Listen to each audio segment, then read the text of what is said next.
Il aura fallu 2 dernières heures de négociation entre Angela Merkel et Nicolas Sarkozy jeudi pour trouver un accord. Finalement, l'Allemagne accepte le principe de prêts bilatéraux des pays de la zone euro à la Grèce.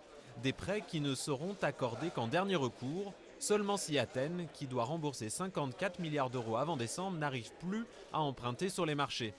Après la levée du veto allemand, l'accord a été validé par les 27. On espère que ça rassure aussi tous les détenteurs de titres grecs que la zone euro ne laisserait jamais tomber la Grèce.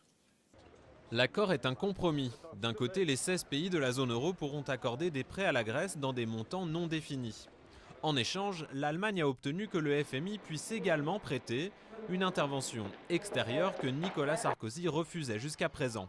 À ce détail près, le président français interprète ce sauvetage comme un pas de plus vers la coordination économique de l'Europe.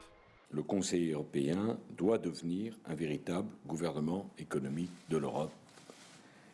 Cette idée maintes fois défendue par la France devient aujourd'hui une réalité. À Bruxelles, ce triomphalisme français fait grincer des dents, car la version en anglais de la déclaration finale ne parle pas de gouvernement économique, seulement de gouvernance, un terme moins interventionniste que ce qu'imagine la France.